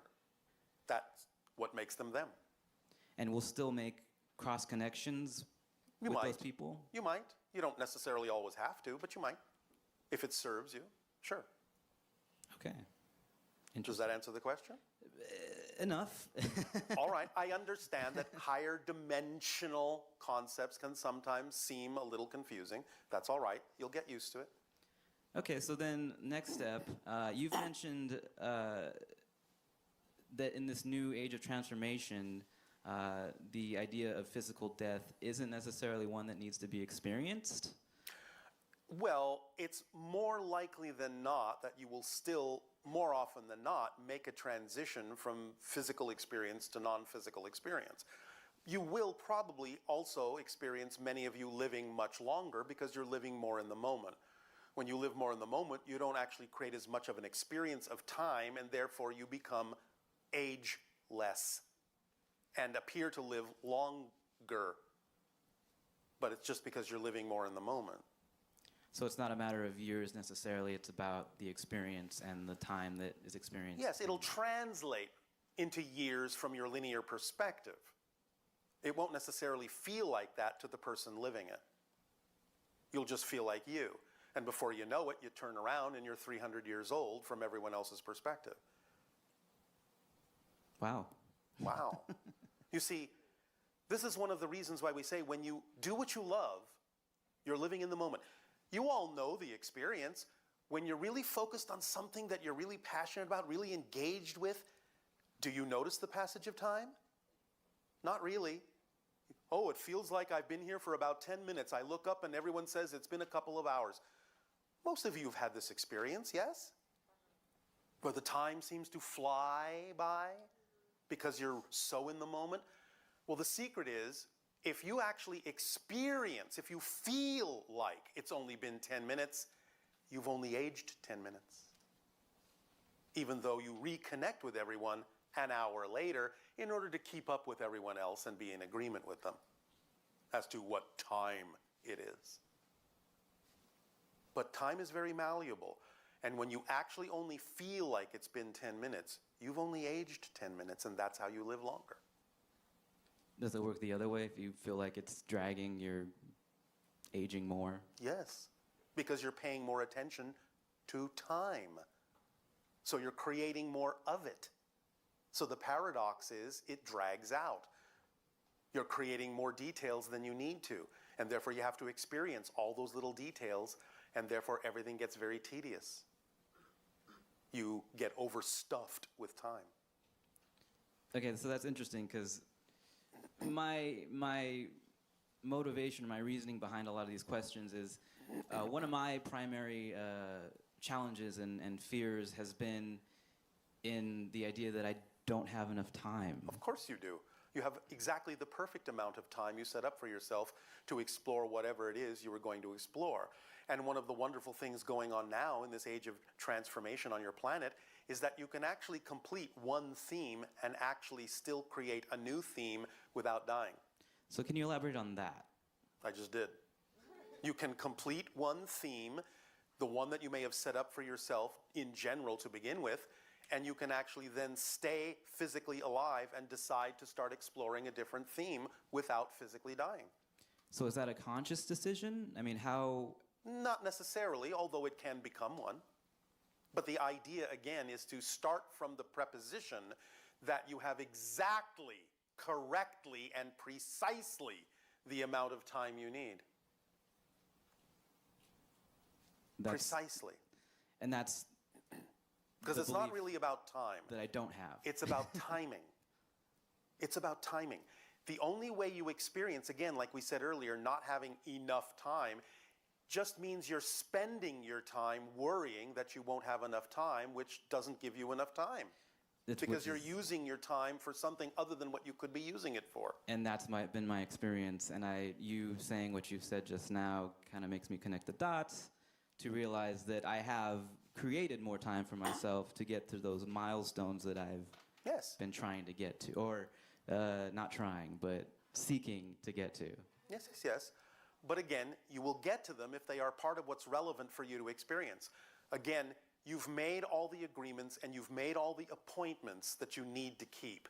Just keep moving.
Oh my God, it's finally happening. The adpocalypse has occurred. Oh God, she's on fire.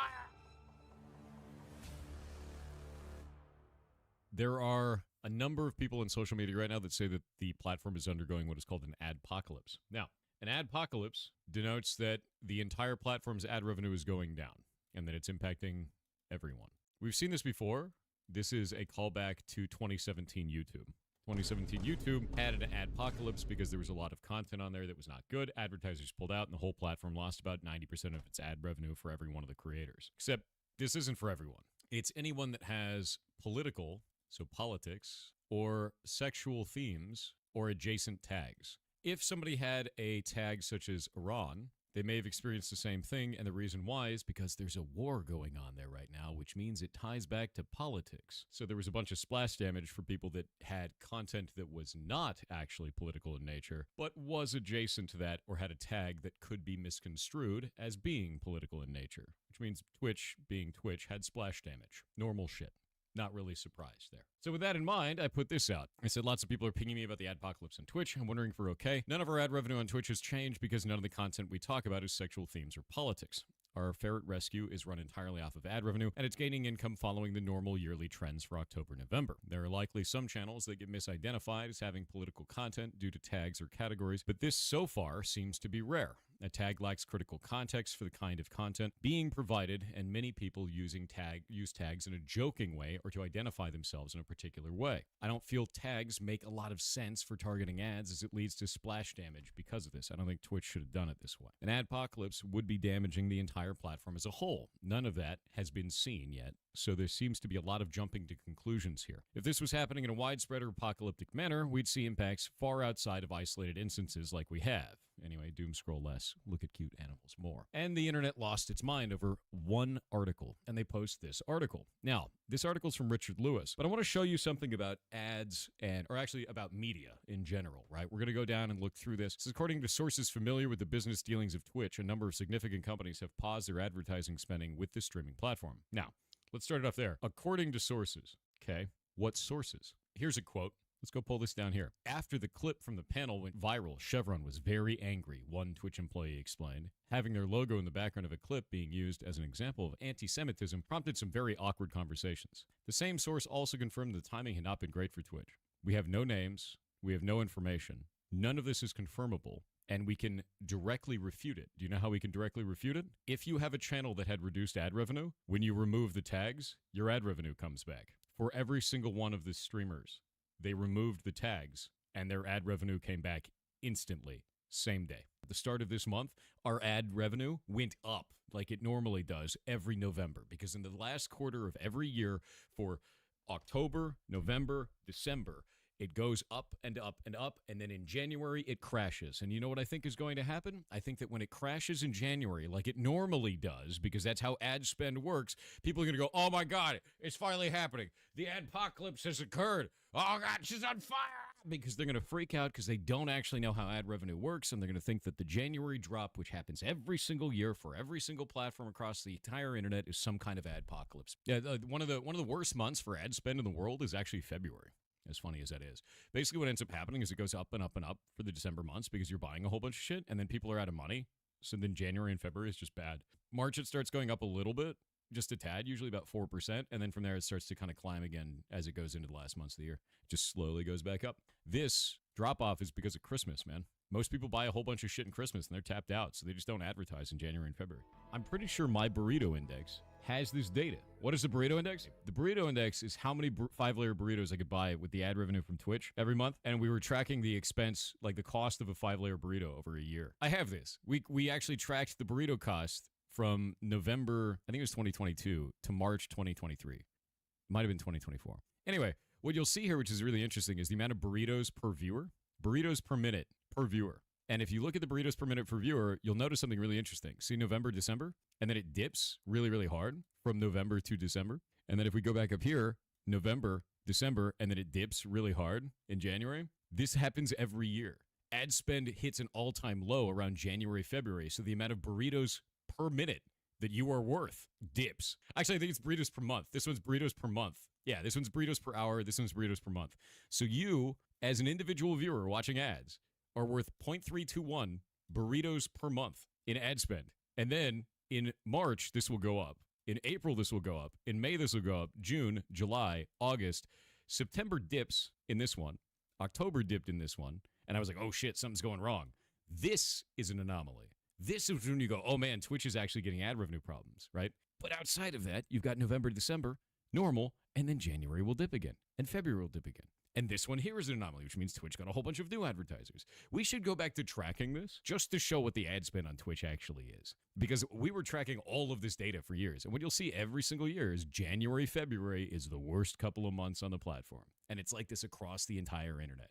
YouTube is the same. Twitter is the same. Twitch is the exact same. I've been tracking this data we even started tracking the weight of the burritos just to see if there was shrinkflation on the burritos, which is hilarious. Wait, but why? Because advertisers stop spending money in those months because you're tapped out from December. That's the reason. On December and November, you spend most of the money for the year. It's like October, November, December are the highest ad spend months. And the reason why is because you were spending the most amount of money on products during that month. And that's it. We even made graphs for this and like joke images to show that it was a burrito stinks or a burrito stonks. To say like when the burrito index was going up or down. To show the ad spend on Twitch. The whole point of this was to track ads on Twitch and show the average amount of ad income on a channel in a way that is like static based on burrito purchases. This is why this kind of stuff pisses me off, because there's a lot of people that don't actually understand how these platforms work. They haven't looked into the analytics. They don't know how ad revenue works. And because of this, they're freaking out on social media. And I'll show you why this bothers me the most. If we go down into this, we're going to look for add deeper analytics. Let me see if we can find this. I add a lot of stuff to user voice all the time. Yeah, here we go. Add deeper analytics for ad revenue. 2,372 votes. So right now the analytics page just shows revenue gain from ads. This doesn't paint the entire picture, and it's leading streamers to think that bias is occurring in their ad offers. Oh, sound familiar? This can be fixed by displaying ad impressions, decline impressions, fill rate, and ad pool size for our category, and CPM for the analytics page. Descriptions for each should be included to explain these mechanics. We're offered 55% of ad revenue, but have no way to determine what the number is or how it's calculated. This leads to distrust in Twitch and the ad system. Oh no, still familiar, isn't it? Giving streamers a clearer picture of the situation will let us decide how to optimize and earn more while repairing damage done by lack of communication. This benefits both Twitch and the streaming community overall. Having two monetized channels, I found that one of them was getting 205% more ad revenue from ads on a per viewer basis. I had no idea why this was happening, and none of my provided analytics helped resolve that. With this in mind, I reached out to Mike Minton, the chief monetization officer at Twitch, to discover what was going on. You could read the entire thread here because I did it publicly and showed all of the numbers. And Mike Minton actually responded to this. Oh, because I always do that publicly, because it's important to have that conversation publicly, which is hilarious. So during that conversation, we talked about all of this, and I realized how lacking the analytics panel really is for revenue source. I feel that fixing this will help improve communication regarding ads and dispel a lot of negative feelings around disparate ad rates between streamers. With Twitch moving towards a more ad-centric monetization model, which it is now, this really needs to be implemented. I put this in May 3rd, 2023. I have been into this for years. I have run our entire business model into this for years. The whole point of Twitch, for me, for most of this, was finding out how this shit worked. And now I have a bunch of talking heads in the internet that don't know how it works, that are freaking out and saying the sky is falling and they look like dumbasses. It really, really bothers me. You read the fine print when 98% of others don't. Yes, for this, absolutely. And do you want to know why I did that? Because I needed to make sure that we would have a sustainable business model to run a animal rescue, a ferret rescue, off of ad revenue. Because if you screw that up, animals' lives are in danger. So I needed to know absolutely everything about the ad system, absolutely everything about its dips, when it goes up and down on a yearly basis, every single month, how that operates, the fact that January and February make dramatically less ad revenue. You have to plan for that if you're going to run an animal rescue off of ad revenue. Like, you have to know that. We know how this works. We've always known how this works. The only difference now is Twitch has now stopped ad revenue specifically because of tags. How much money do you get from ads, truthfully? So ads are about, as of this month, 30.5% of the income of this stream and about 95 or above percent of the Ferret Rescue stream. It is the grand majority of income on the Ferret Rescue stream. The Ferret Rescues run entirely, almost entirely on ads. Yeah, it's wild, actually. It's completely insane. So yeah, it's about 30% on this channel, and it's about 95% on that one. Does an ad blocker really work? Don't know. So we don't actually know how ad blockers work on Twitch. There's no way that I can really test that. I wish there was a way that I could test it. I wish there was a way to understand, because that comes down to what is called ad fill. Now, ad fill, the way that ad fill works is it goes, hey, was this ad actually delivered to a user, or was the ad rejected? If the ad was rejected, in some way or not delivered, you don't want to charge the advertiser if the ad wasn't actually delivered to the person, right? So in cases of, ad blocking, generally you're not going to make any money off of that, but we don't have a way of testing that. So we just know that that's the intention, but we don't know how it's tested. Yeah, there's no way to do that. Is Twitch losing advertisers? There's claims of that, but there's no verified claims. The problem is the only story that we can pull off of that says that they have an inside source. The inside source is not verifiable, and that it's going on. Trust me, bro, it's real. And the problem with this is if you go and look at it, none of our ad rates are actually dropping. So if advertisers were pulling out, we would have seen that at the beginning of this month because advertisers pay on a monthly basis. And this happened in the middle of October, so it would have shown off in November, but November is showing more ad revenue just like November always does because it goes like this for October, November, December, and then January. And February, and then March, and then it goes back up again. So because of this, nothing's changed, which means we can't verify the claim, and the claim is saying that it has an inside source that's not verifiable anyway, which means it's probably bullshit. How do you do the ad scene? I use a tool called StreamerBot. StreamerBot is really useful, and it's free. What do you do with the ferret rescue? In case of an adpocalypse, if there was an adpocalypse for the ferret rescue, we'd have to evolve the business in a different way. We'd have to do something else. And I don't know what I would do yet. There's a lot of different ways to do it. Probably maybe going into something like a sub drive or a subathon, things like that, where we go and try and do that. Maybe do a separate YouTube channel specifically for them and try to put out shorts and other content that would try to drive more traffic to that. Maybe a sponsor, merchandise, things like that. Whatever it would be, to go in that direction to try and stabilize that. In this case, though, there's no reason to do all of that. There's only a reason to be like, advertisements are fine. There's always backups to go in those directions. Ferret plushies, ferret plush, only ferrets account. I know, right? How does turbo revenue factor into these claims? Yeah, so turbo revenue is actually really cool. So on Twitch, if you have Twitch Turbo, or on YouTube, if you have YouTube Premium, if you would get an ad, you actually don't get the ad, but the streamer still gets money as if you watch the ad. Interestingly enough, Twitch Turbo is calculated instantly.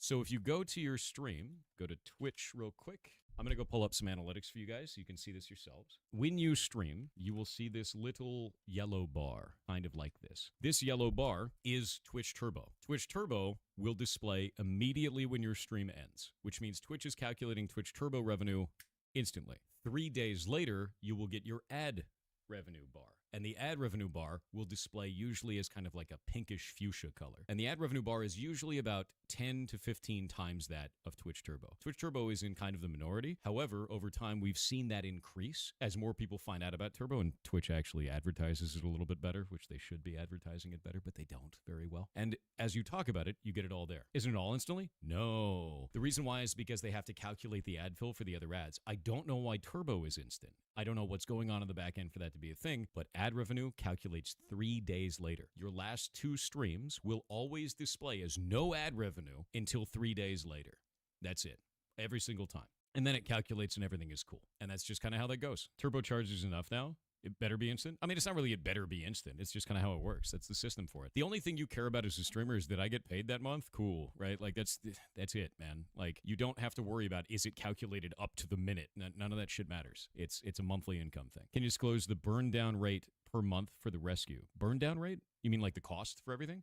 So we have 2 employees. Shay is a full-time employee. Maddie is a part-time employee. The ferrets on top of this are about $4,000 a month, $4,500 a month in cost for food, somewhere in there, because they have to eat meat, bone, or egg. So it's a full meat diet. They're obligate carnivore. Medical expenses depends on the month, and this is where things kind of fluctuate wildly. So you could have a month where everything is only like maybe about $500 because a couple of implants or maybe 1 implant or something like that, or it could be up to like $15,000.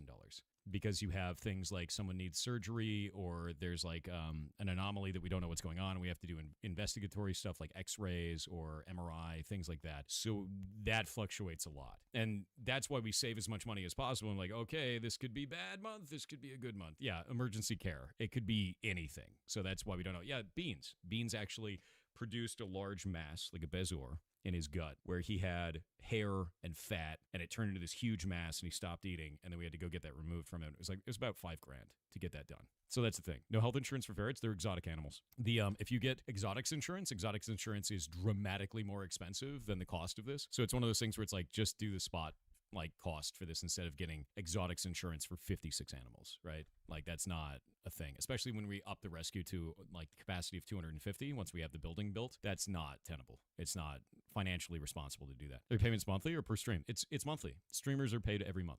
Yeah, you're paid on a monthly basis, usually around like the 21st is usually when you get paid from Twitch, somewhere in there. Do you benefit from more from turbo viewers or subs? That depends. So Twitch keeps changing the costs of things. I know they changed the cost of subs now. I think it's, what, it's $6 a sub now, right? Is it $6 a sub? Did they already change that? Is that a thing now? Yeah, it's $6. It used to be $5 a sub. There was a time where turbo was actually more valuable. Like a person watching ads was more valuable than a person who subbed. And then they started changing everything because it was like, that's a little bit weird because they had left the sub price at $5 for so long. And like that's a product of inflation, and that's a product of ad spend changes where it's like, wait a minute, if they don't sub, they generate more revenue? That's really weird, right? Because that doesn't make any sense. So like, yeah, there was a time where that happened, and they just keep changing the prices on things to try and make sure that's not a thing. Because if you sub to a person, I guess the basic thing is a viewer should never at any time have a question in mind of, am I hurting you or helping you by subbing to you? That should never be a question.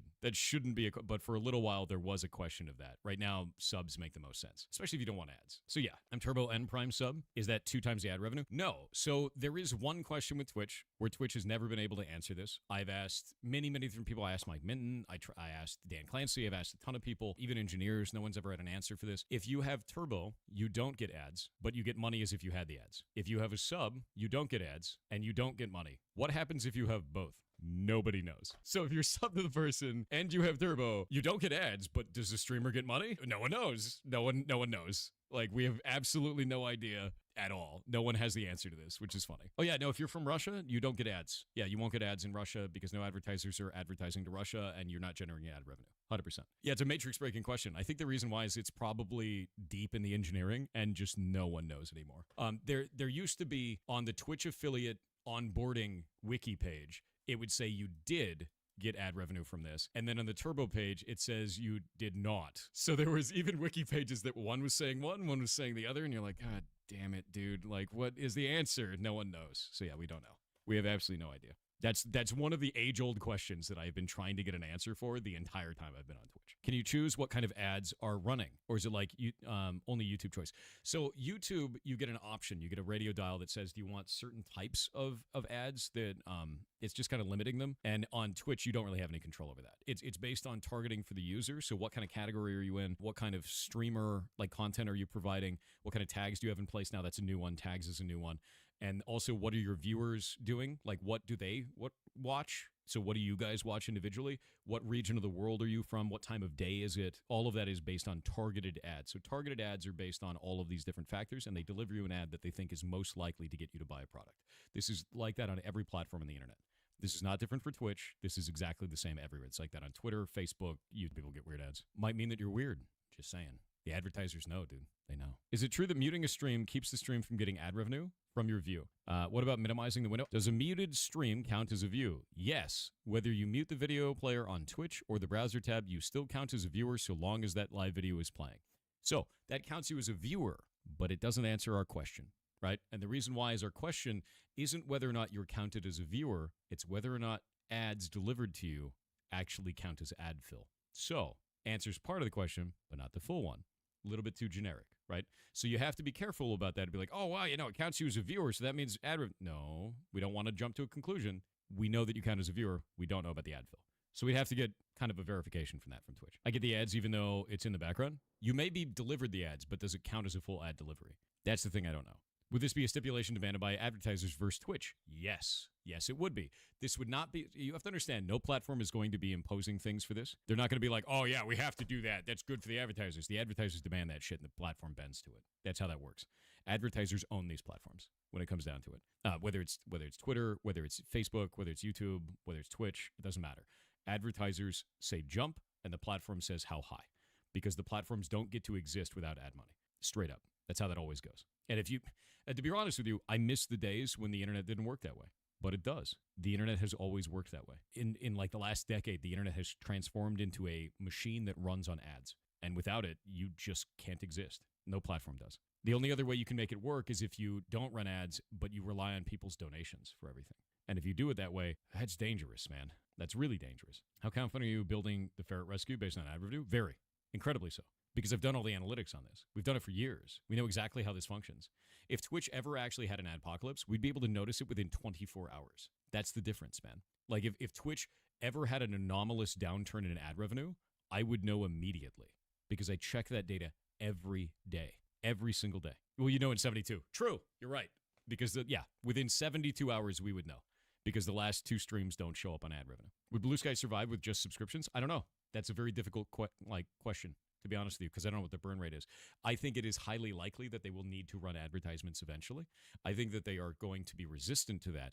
But you live in a world where advertisements are the way that it works. But if you want to keep a platform completely unbiased, completely unable to be affected by another company outside of yourself, you can't run ads then, right?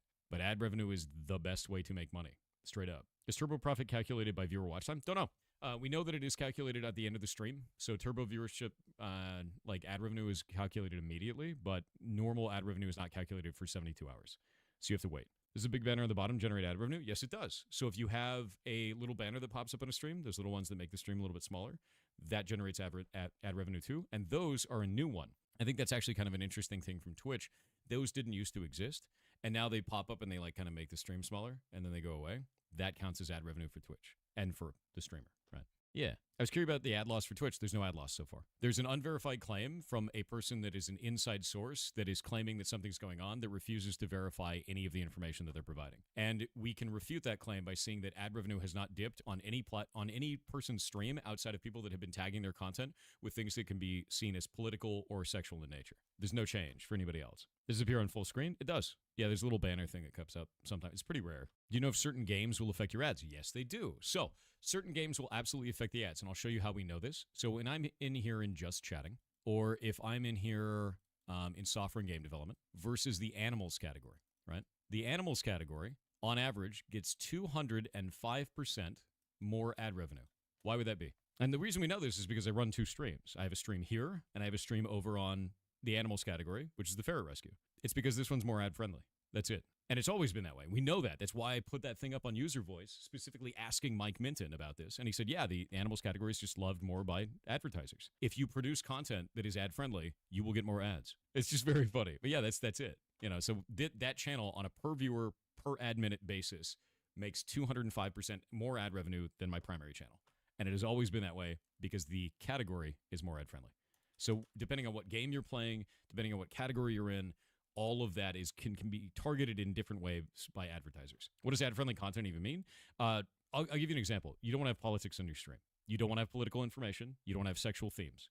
The reason why is because Coca-Cola or Chevron or any other company is not going to want to have their ad for their product pop up next to a dude that's like, I want you to vote for this guy. Because what you've done now is you've tied their brand to one side of a political argument, which has cut their entire, cut the brand recognition of them in half, where the other side will be like, I can't believe Chevron's running ads on that. I'm associating the image of Chevron with a political ideology now. You don't want that shit as an advertiser, so they don't want to run ads on that, which makes sense, right? You don't want to be associated with only 50.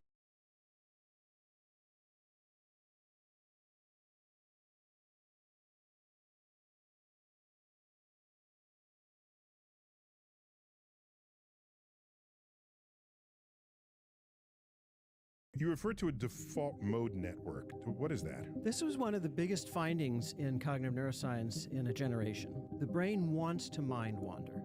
Are you suggesting that we made sounds if we don't yet have words or language as we now think of it? The available evidence is that the neural structures that encode music are phylogenetically older than those that encode speech. Wow. So evolutionarily, we were musicians before we were talking to one another? From a brain development standpoint, yes.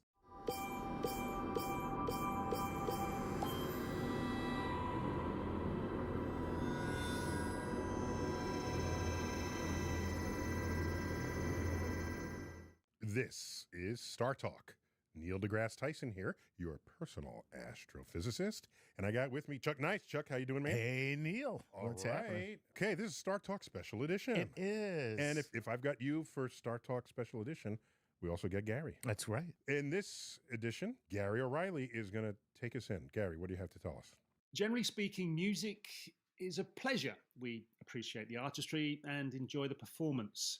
Music can transport us to another time and place, alter our emotional state.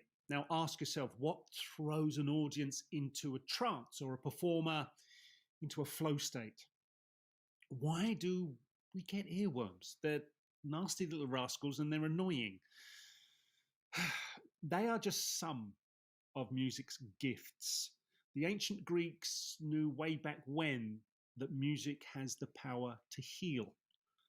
So we're talking the cognitive neuroscience of music. And for that, we need someone very special whose range is nothing short of extensive. Daniel Levitin, PhD, a cognitive neuroscientist with expertise in music and psychology, multi-million best-selling author with another just out, a musician, a record producer, and an engineer working with some of the best in the business, and I mean the best. And I am just scratching the surface when I say that he has won loads of awards for loads of stuff. So, Neil, enjoy the show. Sorry I can't be there. COVID stopped me, but I know you're going to have a great, great time. It's going to be a fantastic show. Thanks, Gary. Again, sorry you can't be with us. So, Daniel Levitin. Daniel, welcome to Star Talk. Thank you for having me, Neil. Yeah, listen, dude, you've done everything in your life. I haven't done an interview with you yet. Okay. And now you can die. So you're here primarily because you just released a book. Yeah. And we're going to talk a bit about that, but mostly just about the human brain and music. Ooh. When we look at your background, starting out as a music producer, and you knew anybody who's anybody. This book connects music and neurological health. Yeah. Maybe we kind of knew it. Well, but this book, all 350 pages of it, is... It's 412. You didn't read the notes at the end? Good. That was good. I read 4,000 peer-reviewed articles, so you wouldn't have to, and they're in the That's notes. very good. That's why we buy the books. Yeah. So you analyze and put into narrative something we always suspected was true, but didn't really have evidence for it. Right. And so let's just start from square one. The movie Close Encounters of the Third Kind. We communicate with those aliens initially with music.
to be free, baby. Electric